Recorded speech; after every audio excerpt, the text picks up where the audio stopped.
하나님의 은혜가 교회 안에 더 풍성하고 또 하나님께 새롭게 하나님 교회를 부흥시켜 가는 모습이 너무 고맙고 또 오늘 이 자리에 오신 여러분들을 진심으로 축복하고 또 감사를 드립니다. 먼저 여러분들에게 정말 감사를 드려야 할 것 같습니다. 은퇴한 이후에 1년이 더 지나가도록 예수 동행 운동을 열심히 할 수 있게 교회와 성도 여러분들이 힘을 다하여 기도하고 후원해 주신 것에 대해서 감사를 드립니다. 우리 교우들 중에는 개별적으로 예수 동행 운동의 후원자로 참여해 주신 분들이 계신데 정말 감사를 드립니다. 그 일로 인해서 하나님이 굉장히 놀라운 일들을 하고 계신 것을 여러분에게 아마 위지데이 때 간단하게 보고를 드릴 수 있겠다고 생각이 듭니다. 4차 로잔 대회를 위한 준비위원장으로서 일도 이제 9월이면 이제 대회가 열리게 되는데 하나님의 은혜 가운데 잘 진행되고 있고 다음 주간에는 로잔 대회에 참여하지는 못하지만 한국교회 한 1000명 가까운 목사님들이 모여서 프리 로잔이라고 로잔 대회를 미리 경험하는 큰 집회를 하게도 되었습니다. 여러분들의 기도와 또 후원의 열매라고 생각이 들어서 감사를 드립니다. 여러분들에게 꼭 기도 부탁을 드리고 싶은 것은 지금 미국에서 집회를 아마 내일부터 집회가 되겠습니다. 김다희 목사님, 담임 목사님 위해서 꼭 기도 부탁을 해주시기 바랍니다. 제가 은퇴하고 난 다음에서야 담임 목사직이 얼마나 어려운가 하는 걸 알았어요. 은퇴하고 난 다음에 알았어요. 담임 목사직이 있을 때는 저 자신이 적응이 되어 있어서 그런지 그게 힘든 줄 잘 몰랐습니다. 은퇴하고 난 다음에 제 일정이 굉장히 많이 일정이 잡혔는데 다들 걱정들을 하시더라고요. 그렇게 일정이 많아서 어떻게 하시냐. 근데 제 마음에는 담임 목사 때보다 한 30% 정도 하는 것 같아요. 담임 목사가 한 3배나 더 힘든 것 같아요. 그래서 김다희 목사님 볼 때마다 그냥 눈물이 날 정도예요. 내가 이렇게 힘든데 이것보다 3배나 더 힘들면 얼마나 힘들겠어요. 담임 목사님이 얼마나 힘든지를 잘 모르시는 것 같아요. 그래서 저보고 은퇴한 다음에 더 바쁘다는 말을 하시더라고요. 아니에요. 담임 목사 때가 더 바빴어요. 근데 그걸 모르시는 것 같아요. 아마 담임 목사에 해야 되는 일을 일일이 다 그러니까 일정 공개를 하지 않으니까 아마 그렇게 생각을 하시는 것 같고 또 선한목적교회 전체를 영적으로 이끌어가는 일이 주는 영적 중압감이 대단히 큽니다. 제가 선한목적교회 담임 목회를 할 때 우리 장로님들이 정말 마음을 다하여 잘 도와주셨어요. 제가 주님의 뜻대로 어떤 일을 하고 싶었지만 때때로는 좀 무리스러운 일도 있었고 교회 형편과 전혀 다른 방향으로 하나님이 이끄시는 대로 순종해보고 싶은 그런 갈망도 있고 그럴 때마다 정말 장로님들이 마음을 다하여 협력해 주셔서 그렇게 목회를 할 수 있었어요. 20년 선한목자교회의 역사는 실제로는 거의 대부분 장로님들이 사실 그렇게 도와주신 겁니다. 성도들의 기도도 결정적인 역할을 했습니다. 성도들의 기도도. 지금 김다희 목사님이 정말 그것이 필요한 때 계세요. 목사님의 비전이 굉장히 놀라우시더라고요. 하나님이 그 일을 이루시는 과정에서 정말 담임 목사님을 위한 기도가 필요합니다. 기도해야지 그러고만 마는 건 절대로 안 됩니다. 기도해야지라고 하는 건 기도는 아니에요. 또 누군가는 하겠지 절대 그렇게 하셔도 안 됩니다. 그러면 당장 담임 목사 지위에 있는 김다희 목사님에게는 엄청난 어려움이 오기 시작합니다. 그 일을 꼭 기억해 주시고 김다희 목사님을 위해서 기도할 때 꼭 저를 잠깐 덧붙여서 저를 위해서도 기도해 주시기 바랍니다. 유기성 원로 목사를 위해서도 기도합니다. 이렇게만 뒤에 꼭 하나 붙여주시면 그것으로 충분합니다. 하나님의 은혜가 교회 안에 충만한 것이 정말 너무나 감사합니다. 저에게 은퇴하고 난 다음에 심정을 물어보시는 분들이 계신데, 그래서 오늘 그 마음을 여러분들과 오늘 좀 나누려고 합니다. 말씀은 에베소서 1장 17절에서 19절 말씀입니다. 에베소서 1장 17절에서 19절입니다. 제가 읽겠습니다. 우리 주 예수 그리스도의 하나님, 영광의 아버지께서 지혜와 계시의 영을 너에게 주사 하나님을 알게 하시고 너희 마음의 눈을 밝히사 그의 부르심의 소망이 무엇이며 성도 안에서 그 기업의 영광의 풍성함이 무엇이며 그의 힘의 위력으로 역사하심을 따라 믿는 우리에게 베푸신 능력의 지극히 크심이 어떠한 것을 너희로 알게 하시기를 구하노라. 아멘. 제가 은퇴하면서 은퇴하는 심정을 마치 번지 점프대에서 뛰어내리는 것과 같다, 그런 표현을 했는데 달리 설명할 방법이 잘 없어서 그랬습니다. 사실 두 다리를 이렇게 땅에 붙이고 번지 점프대 위에까지 올라가더라도 두 다리를 바닥에다가 이렇게 붙이고 서 있을 때의 마음과 이제 다리를 떼고 공중으로 뛰어내릴 때의 마음은 완전히 다른 것이겠죠. 제가 선한목재교회 담임 목사로 있을 때는 마치 다리를 땅에 디디고 서 있는 것과 같은 그런 형편이었더라고요. 교회 자체 안에 담임 목사직에 서 있다는 것 자체가 주는 안정감, 그게 그렇게 느껴지더라고요. 근데 은퇴하고 난 다음에 마치 이제 다리를 떼고 공중으로 뛰어내린 것 같은 꼭 그런 심정이 은퇴한 이후의 심정입니다. 이번 주는 이 교회, 다음 주는 또 저 교회, 거의 제 삶은 이렇게 길 위에 서 있는 삶입니다. 어느 한 교회 안정되게 사역하는 것이 아니고 이 교회 저 교회를 이렇게 다니면서 사역하는 굉장히 불안정한 삶, 그 느낌이 번지 점프대에 뛰어내려서 공중에 이렇게 떠 있는 느낌, 불안정하기가 짝이 없는 그런 심정이었습니다. 그렇다고 그래서 여러분들에게 너무 불쌍하다 이렇게 생각하도록 제가 말씀드리는 건 아닙니다. 왜냐하면 불안정하고 적응하는 기간이 아무래도 필요하긴 합니다만 놀라운 은혜의 삶이기도 하기 때문입니다. 그러니까 다리를 바닥에 붙이고 내 힘으로 이렇게 서 있을 때는 잘 알 수 없었던 정말 놀라운 하나님의 은혜의 세계, 어떤 일이 벌어질지 예측하기 어려운, 도무지 내 의지나 내 능력으로 내 삶을 컨트롤할 수 없지만 그렇기 때문에 경험되는 하나님의 은혜, 주님의 역사하심을 생생하게 경험하는 그런 은퇴 이후의 삶을 살고 있습니다. 여러분들 중에도 지금 매우 힘들고 어려운 형편에 계신 분들이 있으실 거예요.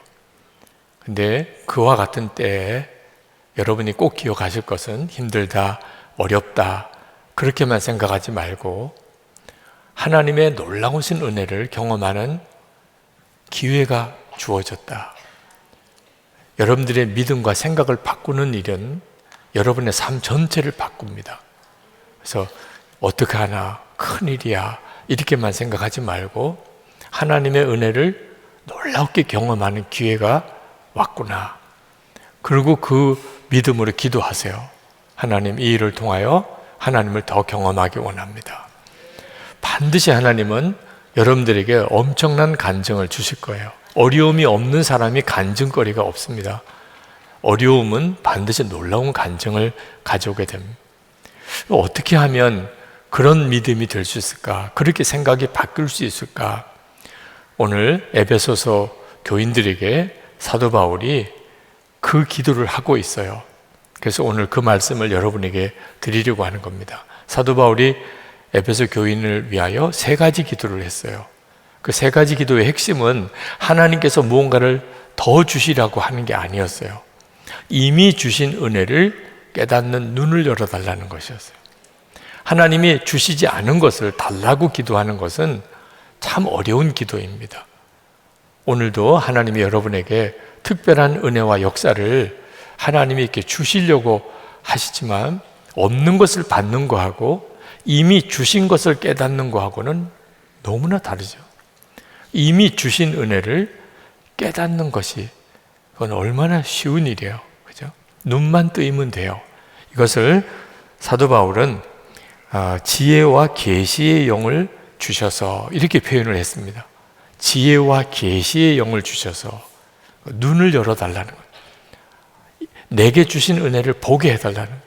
내가 받은 하나님의 역사를 내가 깨닫게 해달라는 거예요. 첫 번째는 하나님을 아는 눈이 열리는 겁니다.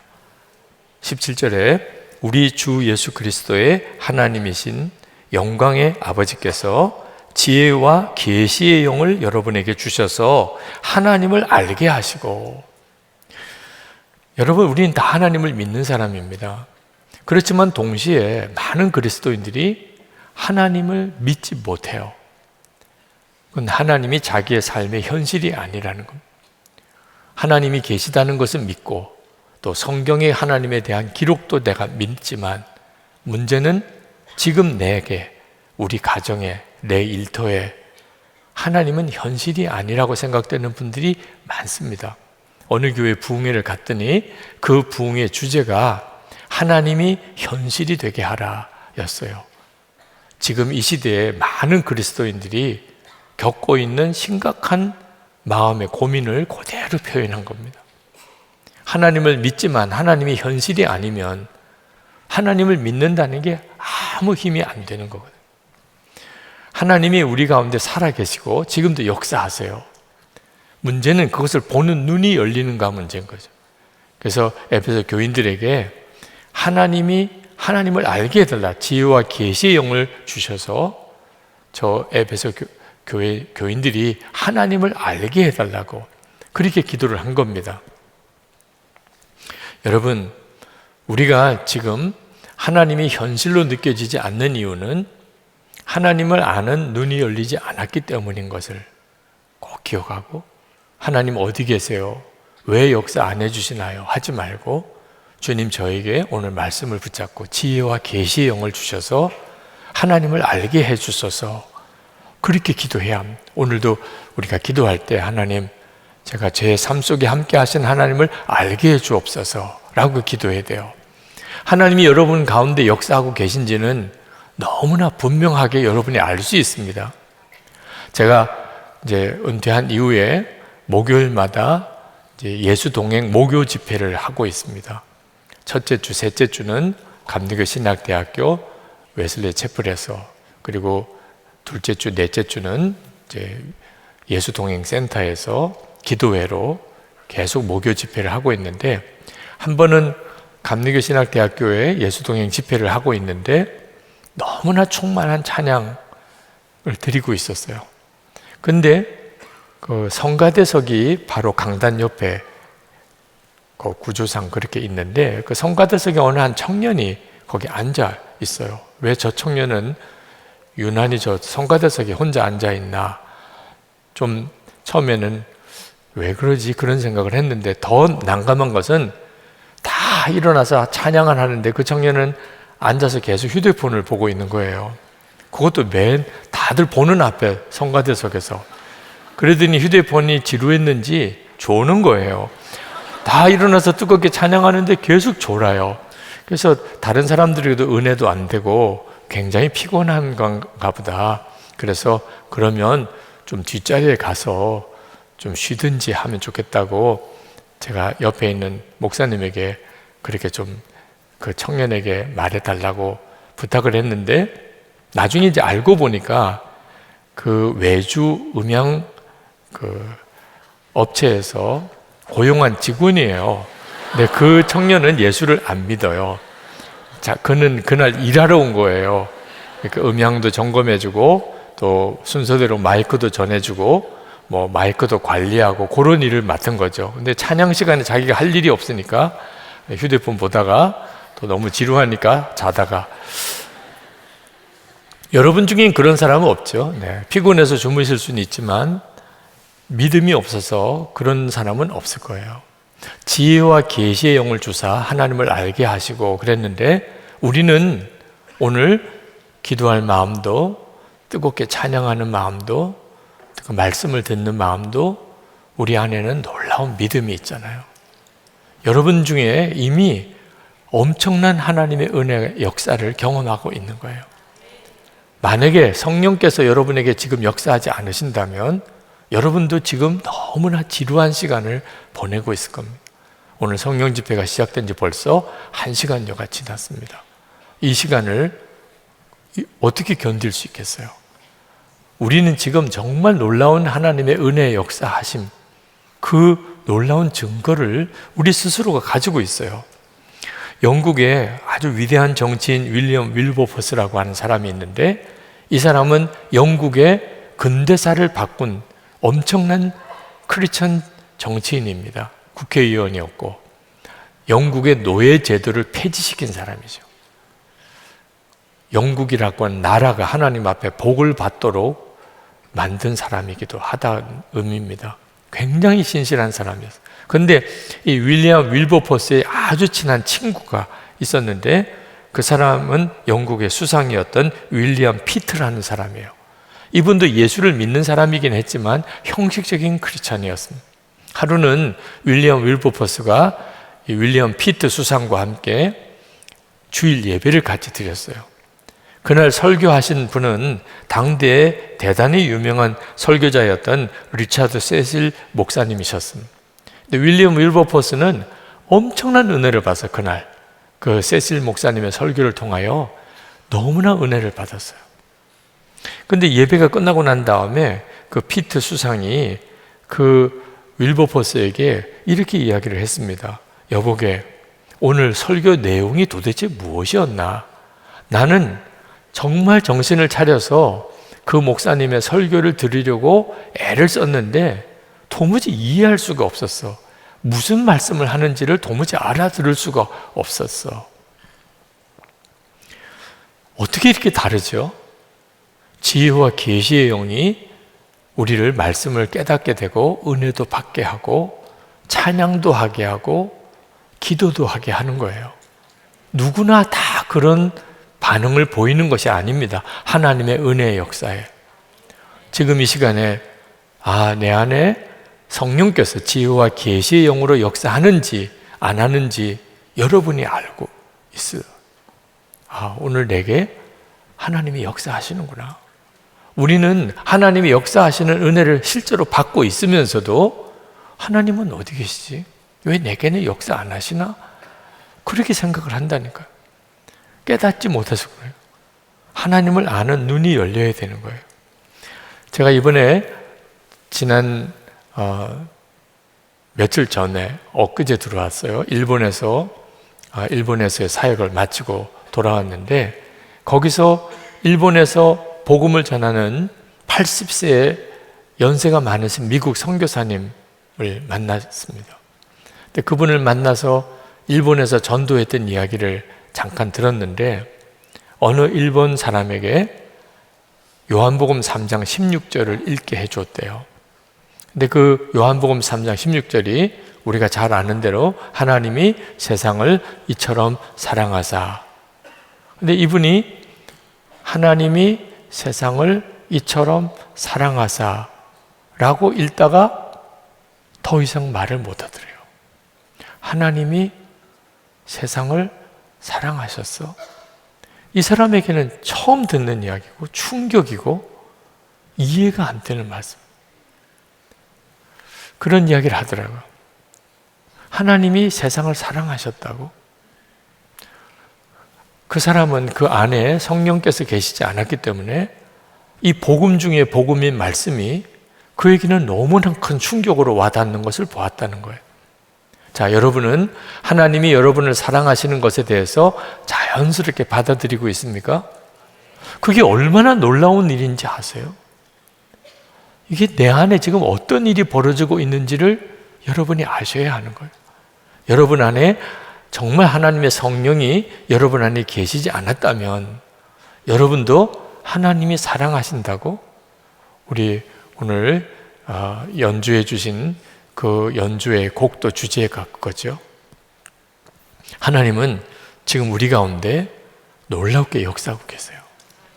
우리가 그 눈이 뜨이기 시작하면 비로소 우리가 가정에 있든지 일터에 있든지 길에 가든지 운전을 하든지 하나님을 알게 돼요. 온 세상이 달리 보이게 돼요. 이 일이 오늘 우리에게 너무너무 중요한 거예요. 하나님은 오늘 우리 가운데 계시지 않다가 우리가 하나님하고 부르니까 하나님이 우리에게 오시는 게 아닙니다. 이제 이 말씀이 끝나고 통성기도 시간에 하나님이 역사를 하실까 말까 이런 것도 아니에요. 지금 여러분 안에 하나님이 놀랍게 계시고 여러분이 그 증인이에요. 이 눈이 뜨이는 것이 문제일 거예요. 주님, 제 눈을 열어주세요. 그동안에 제가 마치 앞을 못 보는 사람처럼 하나님과 함께 하면서도 전혀 하나님을 모르고 살았습니다. 세상 사람은 영이 죽어 있으니까 하나님을 모르죠. 우리는 예수를 믿고 내 영이 살았죠. 하나님을 알게 되어 있어요. 두 번째로 하나님의 나라에 대한 소망의 눈이 열리는 겁니다. 하나님의 나라에 대한 소망의 눈. 18절에 너희 마음의 눈을 밝히사 그의 부르심의 소망이 무엇이며 성도 안에서 그 기업의 영광의 풍성함이 무엇이며.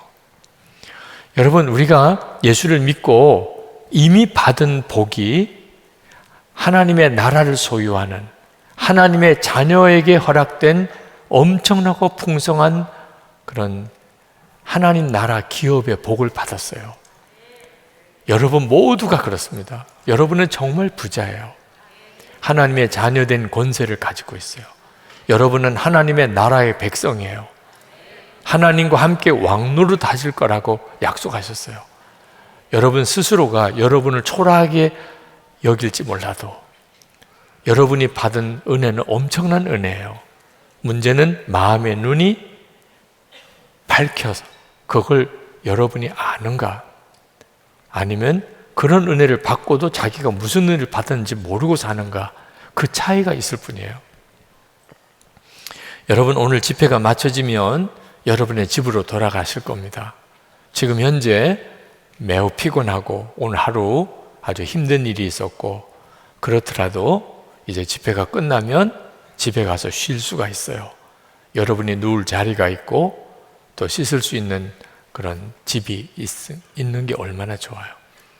근데 그게 얼마나 귀하고 놀라운 일인지를 어떤 때 깜빡 잊어버려요.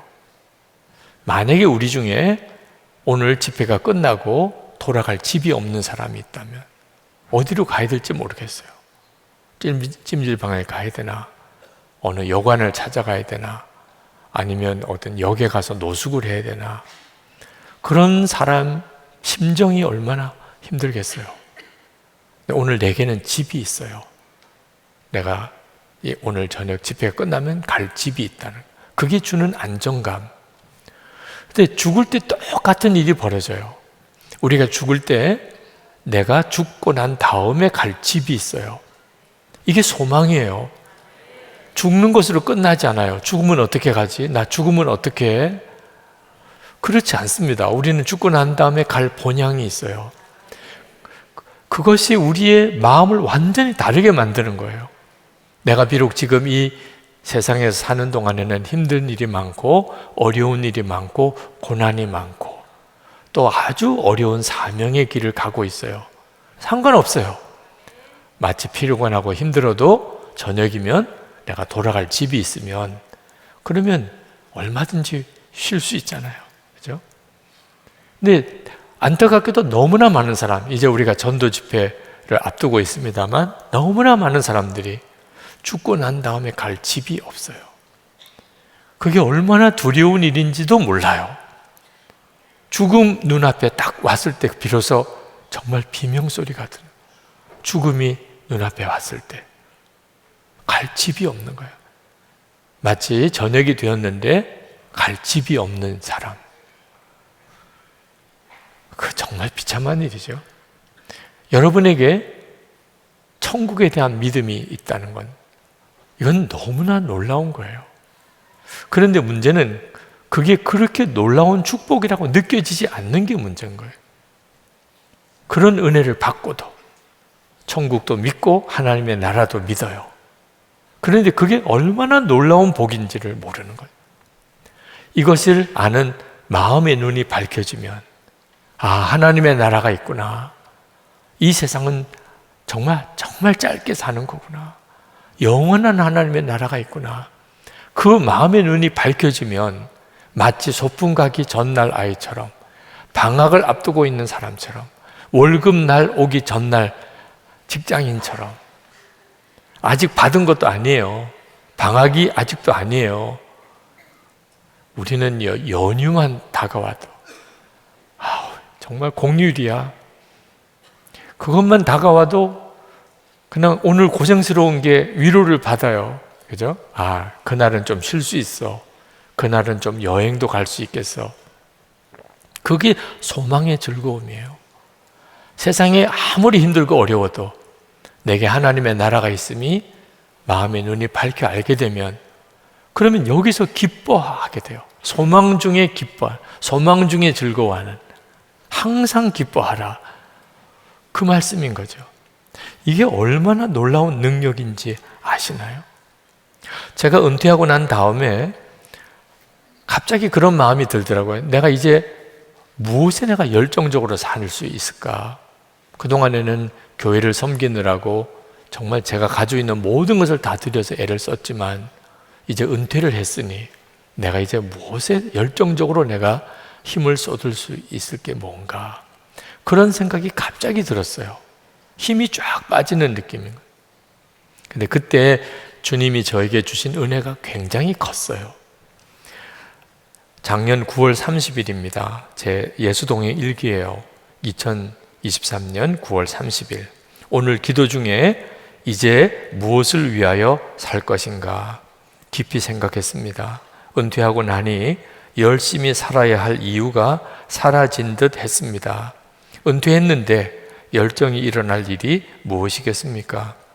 그런데 은퇴하기 전보다 더 열정적으로 해야 할 일이 있었습니다. 성령께서 깨우쳐 주신 것이 이 땅에 임할 하나님의 나라를 위해 사는 것이었습니다. 그러고 보니 은퇴하고 나서 하나님의 나라 비전이 분명히 보입니다. 담임 목사일 때도 하나님 나라를 위하여 일한다 하였지만 나의 목회라는 동기와 목적에서 벗어나지 못했음을 깨달았습니다. 목회 현장도 끊임없이 비교하며 평가받는 곳입니다. 그러니 사람들의 관심에서 자유롭기 힘들었습니다. 제 내면에 있는 자아 성취의 욕구도 부인할 수 없었습니다. 그러다가 담임 목사의 자리에서 은퇴하니 순간 목표를 상실한 것 같은 혼란이 느껴진 것입니다. 이것은 은퇴한 많은 목사님들의 솔직한 심정이었습니다. 무엇을 위하여 간절히 기도해야 할지 모르겠다고 하시는 은퇴하신 목사님도 계셨습니다. 제게 예수 동행 운동 사역이 있지만 엄밀히 말하면 다른 목사님들을 돕는 사역일 뿐입니다. 제 목회가 아니기에 더 의욕을 가질 수도 없고 가져서도 안 됩니다. 그런데 오늘 제 삶의 목표가 하나님의 나라임을 깨닫고 나니 제 마음이 너무나 달라졌습니다. 담임 목회에서 은퇴한 허전함에서 순간에 벗어났습니다. 평가하는 사람들의 관심에서도 벗어났습니다. 이제는 다른 목사님들을 세워드리고 다른 교회들이 주님의 교회로 세워지도록 도우며 갈 수 있을 것 같습니다. 오직 관심은 하나님의 나라가 이 땅에 임하는 것입니다. 물론 제 안에 아무런 목표도 없어져 버린 것 같은 공허함의 그림자가 순간순간 느껴집니다. 그러나 분명한 것은 더욱 놀라운 목표, 사도 바울이 고백한 사로잡힌 바 된 그것, 달려갈 길, 부름의 상을 향하여 달려가는 그 심정을 느낄 수 있었습니다. 저에게 있어서는 정말 놀라운 변화였어요. 그동안 하나님의 나라를 위해서 저 나름대로는 산다고 생각을 했습니다. 근데 여전히 선한 목자교회 목회가 저에게는 더 큰 문제였었어요. 근데 이제 선한 목자교회 목회를 내려놓고 나니까 하나님의 나라가 저에게 너무나 선명하게 제 삶의 목표가 되어졌어요. 그동안 담임 목회하는 것과 비교 안 되는 열정이 제 안에 뜨겁게 일어났어요. 그냥 제가 목회하는 교회가 부흥 성장하는 거하고는 전혀 다른 차원의 일이었어요. 여러분에게도 똑같습니다. 여러분이 오늘 하나님께서 여러분의 마음의 눈을 밝혀주시면 진짜 무엇을 위해서 살아야 할지, 여러분에게 허락한 하나님의 엄청난 놀라운 소망에 하나님의 나라가 여러분을 완전히 마음을 다르게 만들 거예요. 보는 것도 달라지고 생각하는 것도 달라지게 만듭니다. 세 번째가 여러분 안에, 우리 안에 임하신 엄청난 하나님의 능력, 그것을 아는 눈이 열리는 것입니다. 19절에 그의 힘의 위력으로 역사하심을 따라 믿는 우리에게 베푸신 능력의 지극히 크심이 어떠한 것을 너희로 알게 하시기를 구하노라. 여러분 안에 하나님의 힘의 위력으로 역사하시는 능력이 있습니다. 여러분 안에. 나에게는 없어요 그러시는 분이 있다면 여러분 안에 있어요. 그 사람 안에. 본인 자신이 모르는 것뿐이에요. 하나님의 능력이 자기 안에 있음을 본인이 모르는 거지 없는 게 아니에요. 우리 안에 있는 하나님의 그 엄청난 능력이 뭐죠? 예수 그리스도세요. 예수 그리스도, 그분이 모든 능력의 원천입니다. 예수님이 여러분 안에 계시잖아요. 여러분 안에 계시지 않는데 오늘 여기 오셨다면 진짜 놀라운 일이에요. 정말. 나중에 기도받고 가세요. 무슨 일인가 기도받고 가세요. 주님이 여러분을 여기까지 오게 하셨어요. 그분이 능력의 원천이에요. 아니, 천지의 창조주이신 그 창조주 하나님과 같으신 하나님, 온 세상의 죄를 지고 십자가에 죽으신 모든 인류의 구주, 만왕의 왕이신 그분이 지금 여러분 안에 계세요.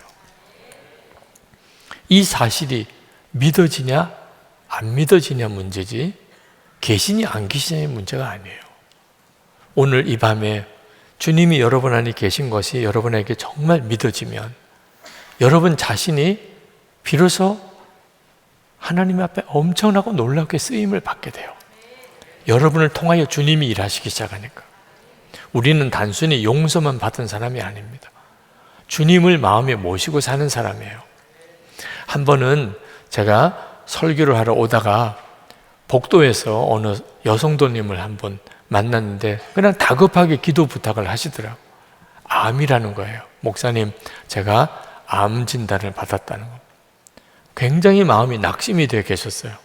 그러시면서 그분이 하시는 이야기가 예수님을 믿는데 왜 이런 일이 생기나요? 그러시더라고요. 예수님을 믿는데 왜 내게 암이라는 일이, 암이 내게 생겼나요? 그런 어떤 마음의 절망감과 하나님에 대한 원망이 있으시더라고요.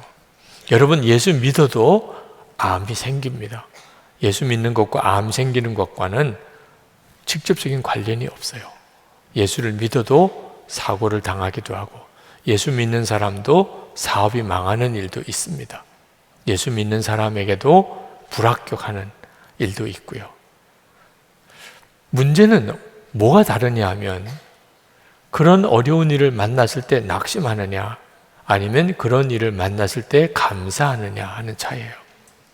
믿음이, 예수님을 진짜 믿는 믿음의 눈이 열리면 어떤 상황이 와도 주여 감사합니다. 믿음은 이렇게 놀라워요. 왜냐하면 예수님이 문제보다 훨씬 크시니까. 제가 그 여성도님을 위하여 기도해 드리는데 그냥 주님이 제게 그런 마음을 주시더라고요. 그래서 그 성도님에게 말씀을 드렸어요. 성도님, 이제 성도님은 큰 믿음을 가지시게 될 겁니다. 성도님이 암을, 하나님, 내게 이런 어려움을 통하여 저를 큰 믿음을 주실 것을 감사합니다. 정확하게 그렇게 기도하시면 하나님은 반드시 성도님에게 이 암을 통하여 엄청난 하나님의 역사를 경험하게 하실 겁니다.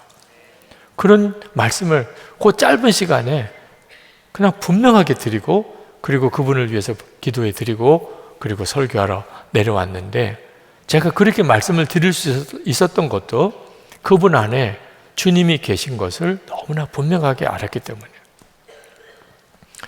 오늘 이 시간에도 동일해요.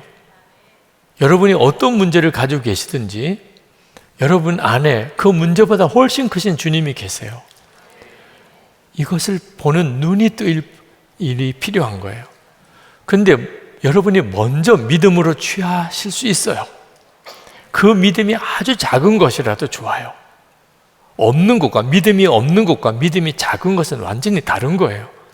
믿음이 없는데 믿으라고 할 수는 없어요. 근데 믿음이 작은 사람, 그 작은 것을 붙잡을 수 있어요. 내 안에 이 일을 통하여 하나님이 내게 큰 일을 행하실 거야. 내게 이 일을 통하여 큰 믿음을 주실 거야. 그건 여러분이 얼마든지 붙들 수 있고 기도할 수 있는 거예요.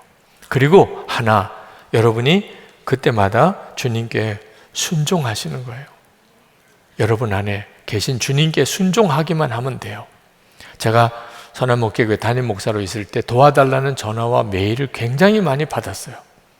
성령 집회 때 우리가 이렇게 바구니로 돌리며 헌금하게 된 이유도 도와달라는 요청이 너무 많았기 때문에, 그래서 우리가 은혜 받는 이 시간에 우리 돕는 헌금을 합시다. 어려운 사람을 돕는 헌금을 좀 합시다. 그래서 금요 성령 집회 때 그 헌금을 우리 교회에서 유일하게 이 시간에만 그렇게 헌금을 하는데, 근데 어떤 때는 정말 너무너무 지쳐요. 도와달라는 말만 계속 듣는 것도 너무 힘들어요. 근데 그때 하나님이 저에게 말씀을 주셨어요. 잠언 11장 25절에 구제를 좋아하는 자는 풍족하여질 것이요 남을 윤택하게 하는 자는 자기도 윤택하여지리라. 저는 그동안에 교회를 통해서 많이 도우려고 애를 썼어요. 근데 말씀을 보고 깨닫는 것이 돕기는 도와도 좋아하지 않으면 아무 소용이 없다는 거예요. 왜 나에게만 도와달라고 그러는 거야? 우리도 너무 힘든데 이렇게 도와가지고는 돕는 것도 아무 의미가 없다는 거예요. 구제를 좋아하는 자는 하나님께서 그를 풍족하게 할 것이라. 이걸 좋아해야 하는 거구나. 도와달라는 말을 들을 때, 나에게 뭔가 의지하려고 하는 그런 사람들이 있을 때, 그건 무슨 뜻이죠? 그 사람들이 보기에는 내가 도와줄만 하다고 느끼는 거 아니에요. 그죠? 뭔가 가지고 있는 것 같다. 그런 사람이 그렇게 보이니까 도와달라는 거죠. 그죠? 노숙인에게 도와달라고 그래? 그 사람한테 내가 있는 걸 줘야 될 형편인데, 우리가 무언가를 의지하려고 해도 다 보는 게 다른 거예요. 너무 감사하더라고. 저를 그래도 가진 사람으로 보는 거 너무 감사한 거예요. 제가 뭘 가진 것처럼 보입니까? 제 안에 계신 주님이 아마 그렇게 사람들의 눈에 보이게 만드는가 봐요. 그거 자체가 너무 감사하다는 거예요. 주님, 저에게 도와달라고 하네요. 너무 감사해요. 그 사람에게는 그렇게 보이나 봐요. 도와줄 수 있게 해주세요. 도와줄 수 있는 힘을 주세요. 우리 안에는요, 그런 능력이 있다니까요. 우리 안에 계신 주님은 우리를 절대로 위축되고 또 연약하게 만들지 않아요. 오늘 우리 대학생 선교회 현장의 어려움을 정말 이야기해서 간절한 정말 기도를 했는데, 한번 생각해 보세요. 초대교회 때는요, 지금보다 더 어려웠어요. 지금 캠퍼스에 어려움이 많아요. 예수 안 믿는 사람이 너무 많고 예수 믿는 사람이 아주 초라하게 보일 정도예요. 초대교회는 비교가 안 됐대요. 그래도 지금 현재 예수 믿는다고 감옥에 끌려가지는 않잖아요. 예수 믿는다고 뭐 살해당하거나 이러지는 않잖아요.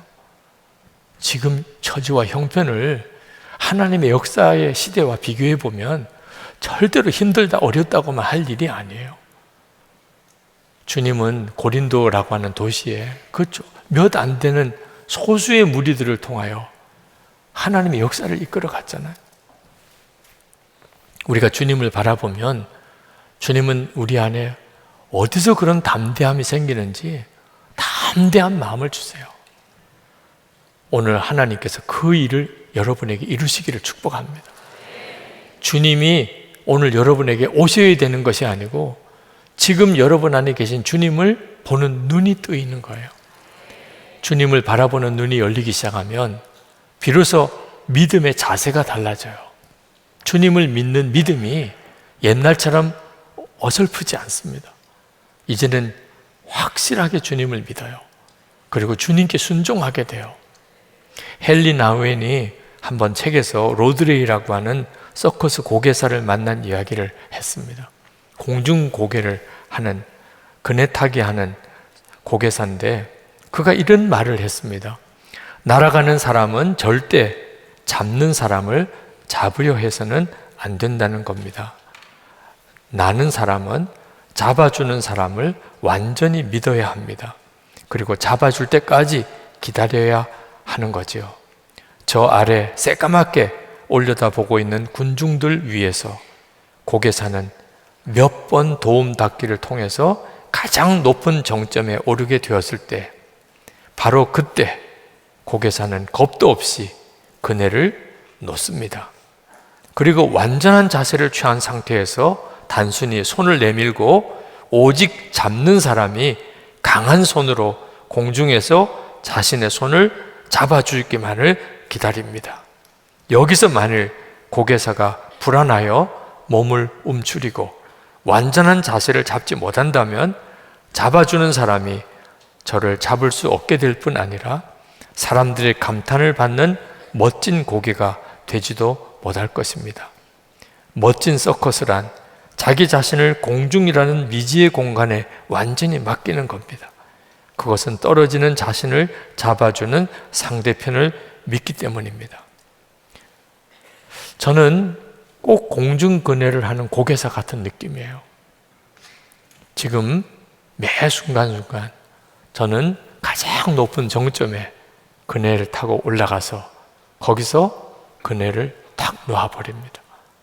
이제 주님이 저를 붙잡으시고 주님이 저를 이끄시고 주님이 저를 쓰실 거다.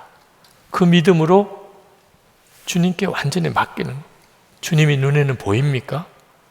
뭐 사람의 소리처럼 말씀하십니까? 전혀 그런 게 없어요.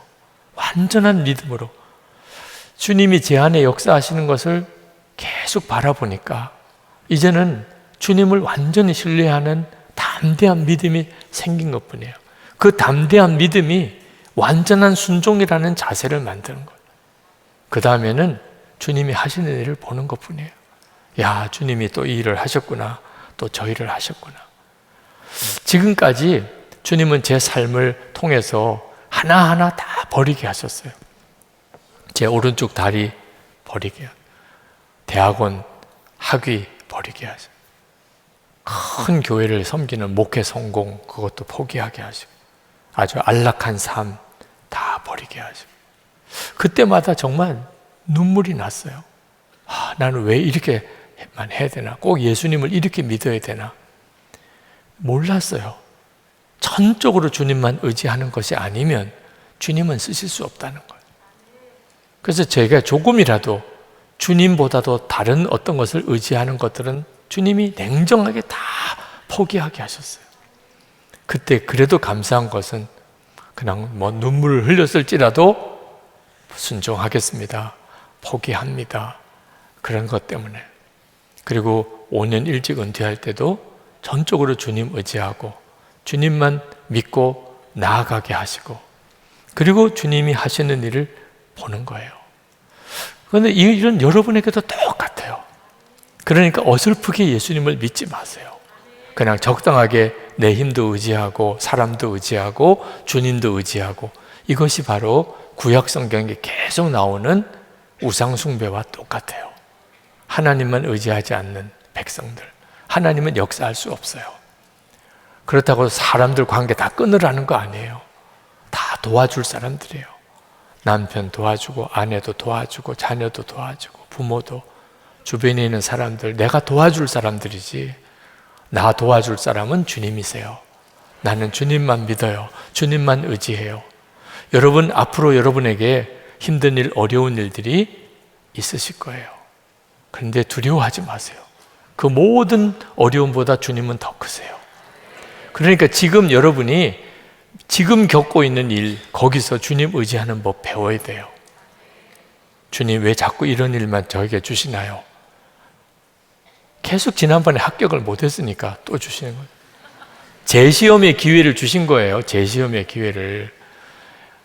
포기하시면 시험도 안 주세요. 얘는 안 되나 봐. 그게 무서운 거죠. 주님이 또 시험을 주시고 또 시험을, 주님 이제는 제가 완전한 자세로 믿고 순종하겠습니다. 주님만 바라보고 나아갑니다. 나는 죽고 예수로 삽니다. 그렇게 주님만 의지하시기를 바랍니다. 무엇보다 오늘 밤에 그 일이 여러분에게 일어나게 되기를 바랍니다. 여러분 교회 올 때 여러분의 마음이 교회 나갈 때 완전히 달라지게 되기를.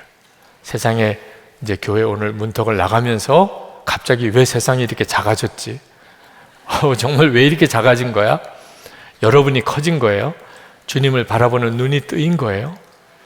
하나님을 알게 하고 하나님의 나라의 소망을 내가 보는 눈이 뜨이고 내 안에 세상보다 더 크신 엄청난 능력이 내게 임했음을 주님 제가 오늘 알게 하소서. 우리 찬양하고 그리고 우리 3번 오늘도 기도하겠습니다. 마지막 기도하고 자유롭게 기도하실 때 여러분 올라오셔서 강단에서 기도하시고 안수기도 받으실 분들은 안수기도 받겠습니다.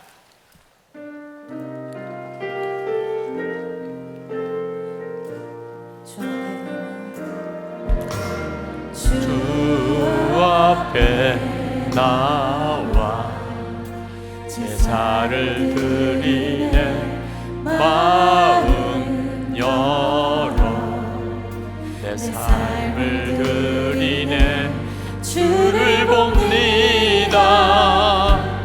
끝없는 사랑 날 회복시키는 이제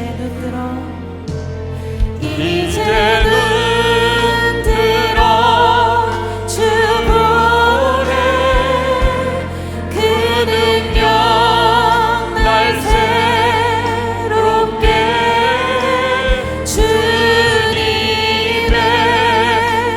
사랑 날 만지시니 내 모든 두려움 사라지네.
여러분 중에요, 하나님 정말 제 삶에 역사하시는 겁니까? 제 삶의 모든 영역 속에 주님이 정말 함께 계시는 것입니까? 제가 하나님을 알게 하소서. 주님이 이렇게 역사하시고 계시구나. 나에게 이걸 분명히 알게 하소서. 지혜와 계시의 영으로 이 시간에 역사하셔서 나로 이 시간 하나님을 알게 하소서. 여러분 안에 정말 그 갈망이 있으신 분들은 일어나서 기도하시기 바랍니다. 하나님, 제가 이 시간에 강단 앞으로 달려나가고 싶지만 주님, 이 시간에는 주님 일어나서 기도하겠습니다. 하나님, 제가 하나님 알기 원합니다. 그저 지식으로 아는 것이 아니고 내 삶에 함께 하심을, 지금 이 세상 가운데 주님이 역사하시는 것을 나로 알게도 하시고 깨닫게도 하시고 보게도 해 주시옵소서. 우리 주여 부르짖고 기도하겠습니다. 이제는 내가 주 보내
여러분, 우리가 죽을 때 가서야 하나님의 나라를 보는 게 아닙니다.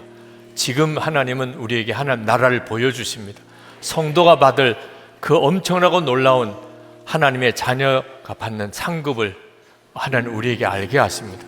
그 눈이 열리기를, 그 소망의 눈이 뜨이기를 이 시간에 우리 기도합시다.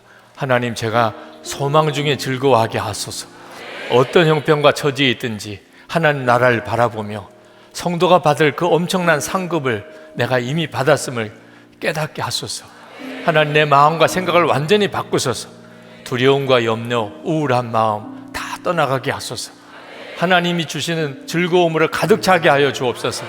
주여, 부르짖고 기도합시다. 주여!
우리 다 함께 합심 기도하는 세 번째 기도, 마지막 기도입니다.